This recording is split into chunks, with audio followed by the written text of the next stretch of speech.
All right, what's up and welcome to the channel. My name is Headshot and thank you for joining us today. I'm going to do a 1 year, 7,000 mile review of the Street Glide Special. So I've had this bike for a year now, a little bit over a year. And I just want to tell you what I like, what I don't like about the bike. If you're looking at a Street Glide standard versus a special, maybe I can give you a little bit of insight. Maybe I can help somebody and sway you one way or the other. Not that that's my intentions, but I just want to tell you what I like and what I don't like about the bike. So, you know, things start to change over time, and I think it's really interesting to see if people still feel the same way about their bikes as they initially did when they were all excited and everything like that. So, one thing I will tell you. Let's just start where I came from. I came from a 17 iron 883, but I ran into a problem. My Mrs. Headshot, she loves to ride, and on an iron 2-up, it's just not feasible. So I skipped over the Softails and went to the touring model. Not only that, I wanted a radio and things like that. So that's why I made that big jump like that. And I was able to get a pretty good deal on it as well. So I went to the 19 Street Glide Special. Let's talk about the looks of the bike, because this is what stands out the most when you see it. Harley-Davidson makes some of the best, if not the best looking bikes on the planet. They just look amazing, and the Street Glide Special is no exception. I have the industrial gray denim, all blacked out with the 114, and I've never had so many compliments on a bike in my life. I mean, people stop me at red lights just to give me a thumbs up and tell me how good the bike looks, and it really does. You know, that batwing fairing, the stretched bags, the blacked out accents, the motor, everything comes together in a really nice package. So when it comes to looks, this is very subjective, but I think it is one of the best top two bikes looks wise that Harley-Davidson has. I mean, compared to, you know, your CVOs and stuff look super sharp. The Street Glide Special is right there with them, man. It looks really, really awesome, and they have some great color schemes and things like that. So I've added a couple of things. So I added the auxiliary lighting up front. I added the saddlebag protectors, which was the first thing I added. I added the Willie G collection, most of it anyways, and I added the Reinhardt pipes and things like that. So I've added a few things here and there, but generally the bike looks really good straight from the factory, and it's also very useful. So you have the stretch bags. They look better, right? But you also have that extra storage capacity in them. And I've stuffed these bags full, full to the brim, and they still latched and we're good to go. So as far as storage, I think from the factory and what you get, I think it's a really good option.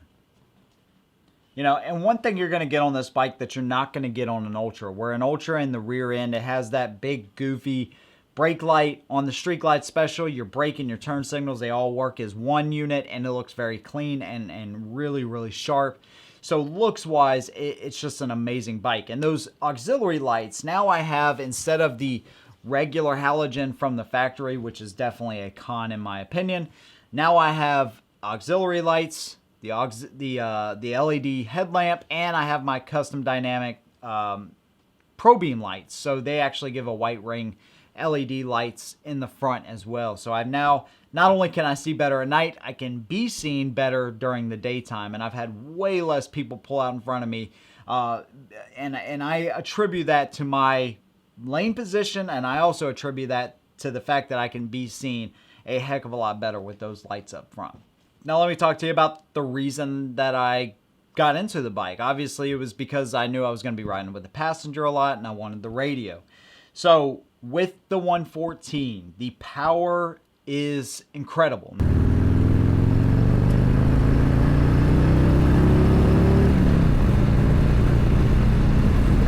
That acceleration, it is addictive.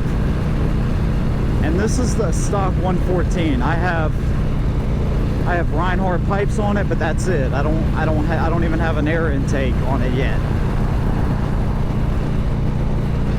So not only is it fun,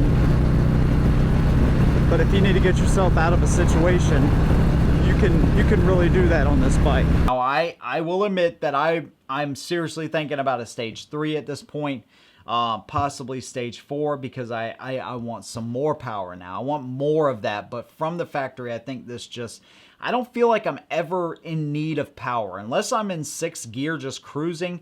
That at that point, that's where I feel like I need to kick it down to 5th to pass a car or whatever the case may be. But from 0 to 70 miles an hour, 0 to 60, this bike will move, and it's 860 pounds. And that's what I love about it, man, is like you have your storage, you have the ability to ride a passenger comfortably, and you have the motor to go with it, and it looks good. So it has a lot of things going for it in that department, and it sounds good. So I got the Reinhardts, and this gives me the ability, if I just want to listen to my music, I'm not constantly hearing that droning in my ear, but if I want to hear the pipes, I open it up, and they sound really good. So really good combination there, I think. Comfort. So I have some back pain that I deal with on a daily basis, and this bike is super comfortable. So when I first got on the bike with floorboards and forward controls, and I'm 5'7", 5'8" on a good day. It just depends on what shoes I'm wearing. But when I was not used to a heel shifter, obviously, so I'm trying to toe shift, and it was a reach. Let me just put it like that. I pretty much have the balls of my feet on the ground. I can lean it over just a little bit to one side or the other and pretty much flat foot the bike. The only problem I run into, to be honest with you, is backing the bike up. If I'm in gravel or something like that, where I don't have enough leverage in my legs or enough leg space to get the bike back, that's the only time I really run into an issue. But comfort-wise, as far as riding, now that I use the heel shifter, which I believe in to the fullest, it's a very comfortable bike, man. I need to add my highway pegs and things like that. I need to get a better seat. I feel like it's an hour and a half, 100-mile type of seat. Mrs. Heckshot, I asked her opinion of this before I shot this video, and she says after about an hour, she needs a break. So it's about an hour seat. So that seat, I need to upgrade that as well. Get the highway pegs, but from the factory, I think they did an awesome job when it comes to comfort. Now, one thing I would like to do too is get bars, maybe like a 12-inch bar, maybe like a mini 8, something like that, so I can get a little bit more leverage on the bike. But my seating position for my height, I feel like, is very good. It's super comfortable, man. Wind deflection and everything on my chest, obviously with that fairing, it does a great job. The only point that I'll make about this, and one thing I love about the bike, is this fairing is able to keep a lot of that rain and stuff off of me. So I don't, geez, dude. I don't have my proper gear on today. My jacket's getting washed and I didn't put my pants on. But my rainproof pants, I actually do have pants on, just not the right ones. Anyways, the point being is that regular rain and regular, you know, just weather, even a little bit heavier rain, doesn't bother me on this bike because of this fairing. Very minimal head buffeting, but I keep my vent open 99% of the time, so that's not an issue. I have added heated grips because I whenever it gets colder outside, whenever it starts to drop 40 degrees, 50 degrees, and that wind's really kicking, I like to have that little bit of heat on my hands, and it's just a nice addition anyway. So, you know, it comes in handy for sure. Mirrors and everything are very functional. I like how they're on the inside of the fairing compared to on top of the handlebars. I think it just looks very clean, and I'm able to see out of both sides, no problem at all. Now, you do have a little bit shorter suspension in this bike, so we have bottomed out a couple of times over really big potholes and things like that. Just ones that I could not miss, and it ain't comfortable. So I have had that experience a couple of times, but I'd say most of the time over normal or even just uneven pavement and stuff, I absolutely love the weight of this bike. And why I say that is because it hugs the road so well. So I could be literally thinking I'm going 50 miles an hour, look down, and I'm doing 80. And that's one thing that the iron, it bugged the crap out of me. 70, 75 miles an hour right now. And I barely feel like I'm doing 50. I mean, it is such a stable and smooth motorcycle. I mean, and that's one thing that bugged the living crap out of me on the iron.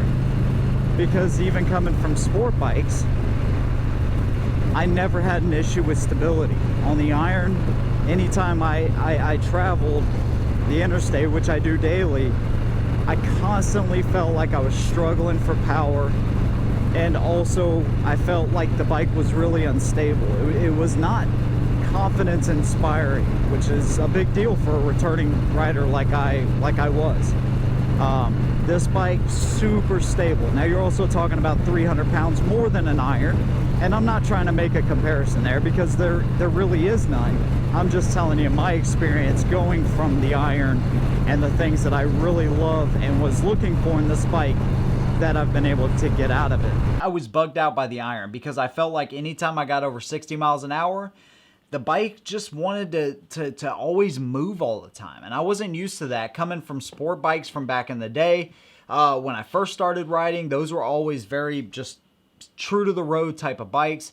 The iron was not like that at all. So that's one thing I appreciate that about this bike is how well it hugs the road. And I feel like that front tire, the way they did these wheels and the setup with the suspension, it all feels really good. So if you're coming from even maybe a sport bike or a sports store or even a Softail, you're going to notice that this bike, it actually does a really good job at dipping in and out of turns. And now slow speed stuff, it's taken me a while. I haven't spent a bunch of time doing this, but I know that I'm going to be able to really control this bike once I start to put more effort into that. Okay, so but I feel like with the way this bike is set up, you know, the weight is very manageable. I always put my left foot down first 98% of the time. But if you put pressure on the rear pads as you're coming to a stop, on the rear brakes as opposed to grabbing that front brake, you're going to notice that it's a very smooth bike. Even with a passenger on the back, it can be very smooth. So I love the smoothness of the motor. It still has that sound that everybody likes, but it's just refined and tuned, and I really enjoy the sound, the way it rides. The speakers are start to become a little bit lacking at about 70 miles an hour. 75 with a helmet on. I can still hear my music. It's just like you're missing just a little bit more. So it would be nice to maybe have some saddlebag speakers or something like that to just make up that little bit. Storage in the front, pretty much non-existent. I mean, I keep my garage door opener in the right. That's the only one you really have there with your USB, so you can charge your phone and things like that. Other than that, storage in the front is pretty much non-existent. So another thing I do like while I'm sitting here pumping this baby up is the fuel range. 6-gallon tank. So when I put it in, when I fill this up, it's gonna say I have remaining probably like 270, 280 miles. Yeah, I mean, if you drive super duper slow, maybe you will.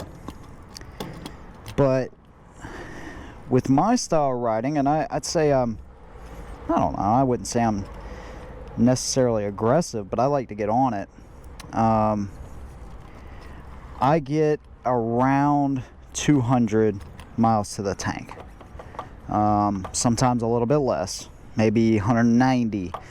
But typically I can get 200 miles out of a tank. And to be honest with you, like right there, it's pretty much filled up. See, no. And technically I still have a gallon left, and it only said I had 22 miles remaining according to the automatic deal there. So yeah, about 200 miles is what you can expect out of a tank. Now let me talk about the things I don't like, and one of those is the fact that it doesn't come with an LED. It's a $28,000 bike. It should come with an LED from the factory. I don't think there's any excuse for that. I think it should, especially considering that the Road Glide comes with it. Most of the Softails, if not all of the Softails, come with an LED. Street Glide Special needs an LED. Come on, Harley. Let's put an LED on this thing, man.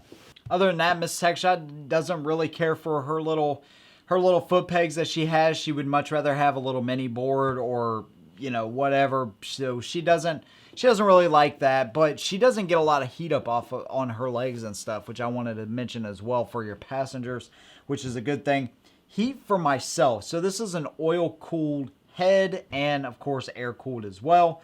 In stop-and-go traffic, it only takes, in the middle of summer especially, it only takes a few minutes to start getting that heat up off the engine. It still produces quite a bit of heat.